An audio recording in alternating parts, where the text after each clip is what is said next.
guys, when making a chocolate ganache guys, hindi ko lang siya napakita ay 1 cup cream, ko siya guys, ininit ko guys, and then 3 cups chocolate chips. Yan. So mainit yung cream guys, pinainit ko.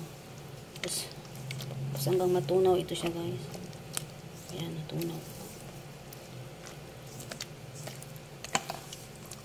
We're making a chocolate ganache guys. Chocolate ganache. Ito siya guys. Yan. Matunaw lang ito siya guys. Matunaw. Yan siya.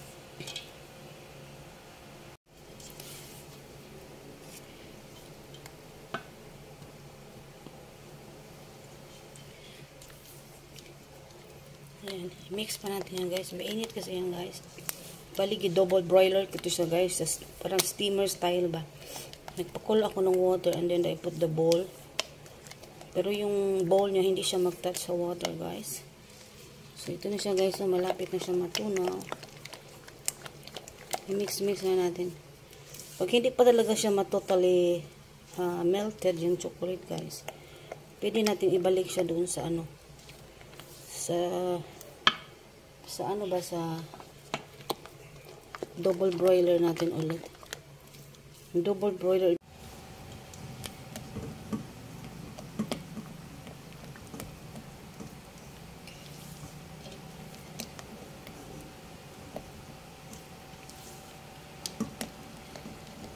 Steam ito siya guys. Nag-steam ito guys. Steam. Wala na siyang apoy guys. Mainit po man siya guys. Kumulo man siya. Pag hindi pa rin enough guys, i-open natin ang fire. Pero I think this is already good. Mainit pa kasi guys Ito ipa-ano natin sa cake.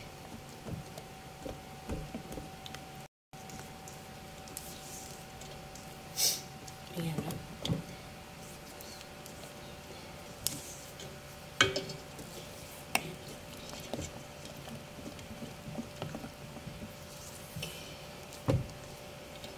I think this is already done.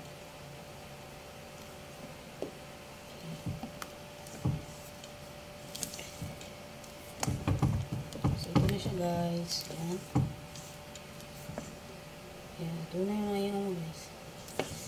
The chocolate I'm using is semi-sweet siya guys. Ayan siya guys. Tunaw na siya guys. Tunaw na. Ayan. Ayan na siya guys. So, ito na guys fully dissolved na na talaga na melt na yung chocolate guys. So, ang first procedure na gawin mo guys is yung 1 cup cream, mo siya guys, cream, make it 1 sa double broiler. Double broiler yung lang siya guys, parang bath water with bath boiling water. Tapos hindi mo siya i-touch sa water yung bowl. So pag mag-start na ng bubble sa side ang cream, so that's the time ilagay mo yung chocolate mo guys. So 1:3 ito guys. 1 cup cream, 3 cups chocolate chips. So ito na siya guys. Yan. So this is guys, tingnan mo. So yan. This is chocolate fudge. This is pink guys, chocolate fudge guys. Ayan.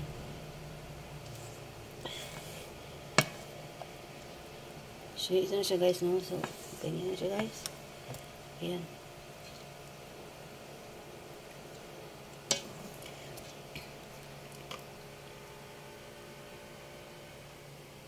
So, ito siya guys. Ayan. So, ito na siya guys. We're done.